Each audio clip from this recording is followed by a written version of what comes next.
Historia de la filosofía. Los sofistas.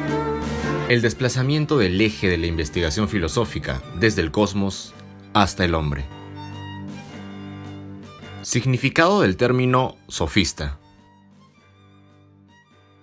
Sofista es una palabra que significa sabio, experto en el saber.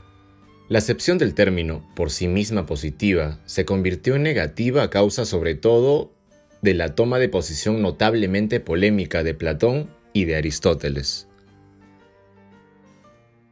Durante mucho tiempo, los historiadores de la filosofía aceptaron sin discusión los juicios de Platón y de Aristóteles acerca de los sofistas.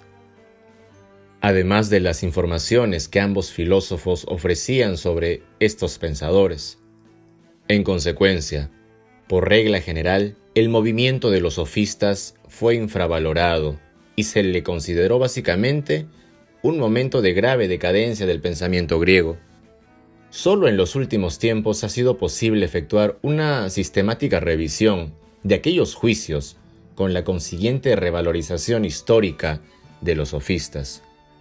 Y la conclusión a la que se ha llegado es que los sofistas constituyen un eslabón esencial en la historia del pensamiento antiguo. Desplazamiento del interés de la naturaleza al hombre.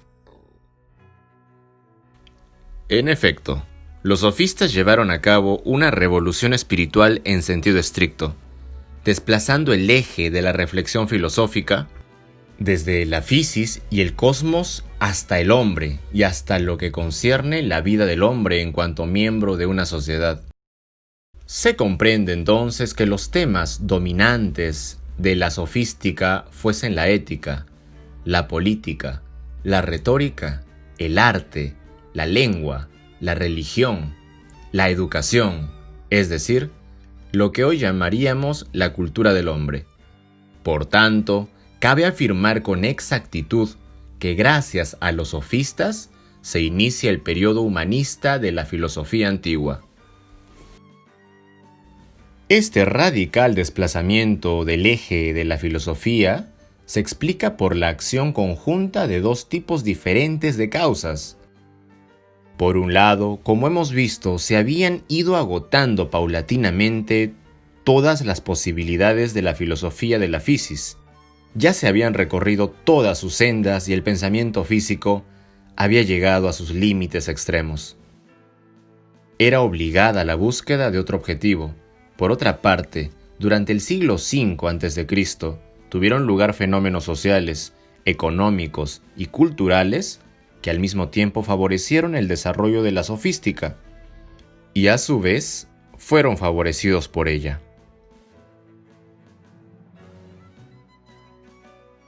Cambios sociopolíticos que favorecieron el nacimiento de la sofística.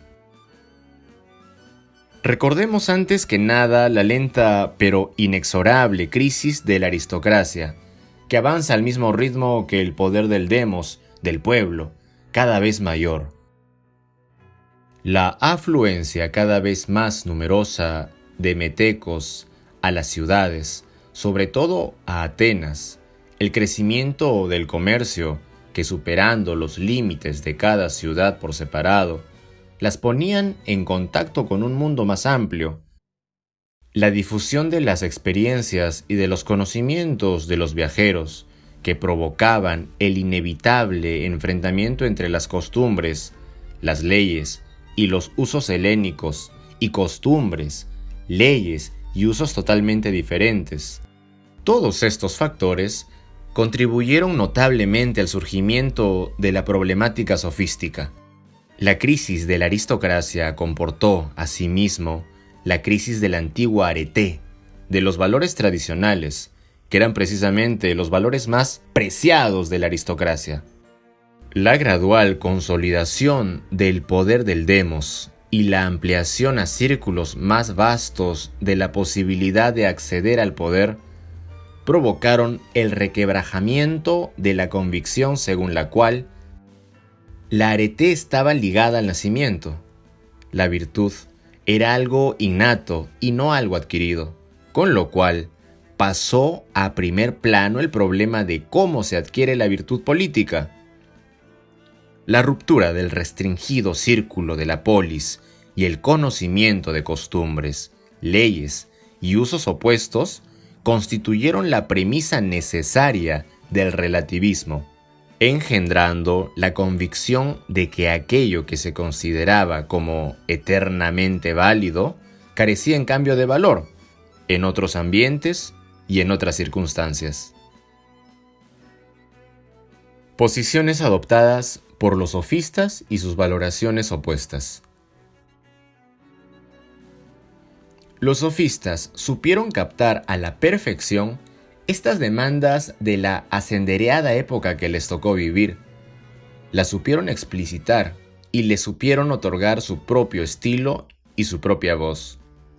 Esto explica por qué lograron tanto éxito, sobre todo entre los jóvenes. Estaban respondiendo a las necesidades reales del momento. Decían a los jóvenes lo que estos esperaban, cuando ya no les satisfacían los valores tradicionales que les proponían la generación anterior, ni la forma en que se les proponía. Todo esto permite comprender mejor ciertos aspectos de los sofistas poco apreciados en el pasado o negativamente evaluados, en especial su voz de difundir la cultura, convertir esta difusión en una profesión y viajar por varias ciudades-estado, su libertad de espíritu y la crítica frente a la tradición. Los diversos grupos de sofistas. Los sofistas no constituyeron en absoluto un bloque compacto de pensadores. Sin embargo, perseguían los mismos fines con afanes independientes y medios análogos para dar respuesta a algunas necesidades sentidas en aquella época. Ya hemos visto cuáles eran estas necesidades. Debemos examinar ahora estos afanes independientes y estos medios análogos con objeto de orientarnos de una forma preliminar. Es necesario distinguir entre 4 grupos de sofistas. 1. Los grandes y célebres maestros de la primera generación, que no carecían en absoluto de criterios morales y que el mismo Platón considera dignos de un cierto respeto. Podemos considerar en este grupo a Protágoras, Gorgias y Pródico.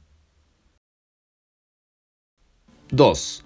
Los erísticos, que llevaron a un exceso el aspecto formal del método. No se interesaron por los contenidos y carecieron, asimismo, de la altura moral de los maestros. Estos se perdieron en la búsqueda de juegos conceptuales y en la formulación de dilemas insolubles, razonamientos que aún hoy llamamos sofismas. Estos sofistas recibieron el nombre de erísticos, hombres dedicados a la disputa dialéctica. 3.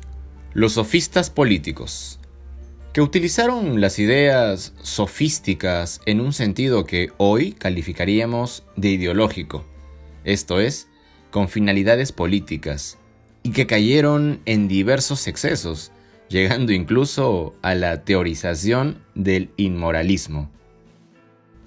Estos sofistas aplicaron el arte dialéctico a la práctica política y lo utilizaron para la conquista del poder, adoptando posturas provocadoras contra la moral y la fe tradicional. Critias, en concreto, desacralizó el concepto de los dioses, reduciéndolos a custodios vigilantes interiores, creados por los poderosos para obtener el control sobre sus subalternos. Teorizó también el principio según el cual lo justo no es más que la voluntad del más fuerte sobre el más débil. En esta misma línea, Trasímaco de Calcedonia afirmó que lo justo es la ventaja del más poderoso. Y finalmente, 4. Una particular escuela de sofistas que no se identifica con la de los maestros de la primera generación y que tomó el nombre de naturalista, en cuanto oponía a la ley positiva a la natural, privilegiando esta última y relativizando la primera. La corriente naturalista de la sofística contrapone la ley natural que une a todos los hombres a la ley positiva. La corriente naturalista de la sofística contrapone la ley natural que une a todos los hombres a la ley positiva, esto es, a la ley hecha por el hombre que los divide. Hipias y Antifonte fueron los dos principales representantes de esta, y sobre estas bases llegaron a formular un tipo de cosmopolitismo e igualitarismo entre los hombres, basado precisamente en la ley natural, situado por encima de la ley positiva. Los sofistas, el hombre y su virtud. Recapitulando, los sofistas desplazan el interés de la filosofía desde la naturaleza hacia el hombre. Crean un clima cultural que podría llamarse, en términos modernos, ilustrado. Critican la religión desde una perspectiva incluso ateísta. Critican el concepto de verdad y de bien. Destruyen la imagen tradicional del hombre. Consideran que la virtud se puede enseñar. Se presentan como maestros de virtud. Y son expresión de la crisis de la aristocracia y del ascenso político de las nuevas clases. Veamos cómo responden a la siguiente pregunta los 4 grupos de sofistas. ¿Qué es el bien y qué es el mal para el hombre? Responde Protágoras. El individuo es la medida de todas las cosas y por tanto también del bien y del mal, de la verdad y de la falsedad, pero está vinculado al criterio de lo útil. Esta sería la primera forma de relativismo. Mientras tanto, Gorgias dirá: no existe bien ni mal, verdad o falsedad, porque nada existe, y si existiera no sería conocible, y si fuera conocible no sería expresable. Esta puede ser considerada la primera forma de nihilismo. Mientras que Pródico de Zeus interpreta de forma utilitarista la moral y concretamente el concepto de bien. Por otro lado, Hipias y Antifonte responderán a qué es el bien y qué es el mal para el hombre con lo siguiente. Verdad y bien es lo que es conforme a la ley natural. Opinión es lo que es conforme a la ley positiva. Mientras la primera ofrece un sólido referente ético y conduce al igualitarismo, la segunda lleva a la discriminación entre los hombres. Así nacen los conceptos de ley natural y ley positiva. Finalmente, los erísticos y sofistas políticos desacralizan la religión, hacen un uso instrumental e ideológico de la retórica con miras a la conquista del poder, deforman la técnica de la antilogía para construir sofismas capciosos. Y ante la pregunta, ¿qué es la virtud para el hombre? Protágoras dirá: es la fuerza de la razón con la que se puede hacer fuerte al argumento más débil y buscar lo útil para la ciudad. La virtud para Gorgias es la retórica, o sea, la capacidad de usar la palabra y el discurso y de explotar la capacidad de sugestión y de persuasión para fines personales. La virtud para Pródico de Zeus es el conocimiento del arte de la sinonimia que permite hallar los sinónimos para hacer más convincentes los discursos. Mientras que para Hipias y Antifonte, la virtud es vivir según la naturaleza.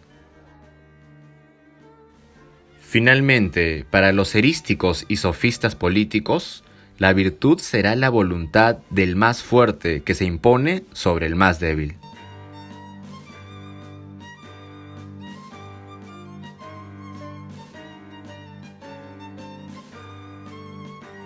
Soy Gerardo Tueros y esto fue Los Sofistas, Historia de la Filosofía.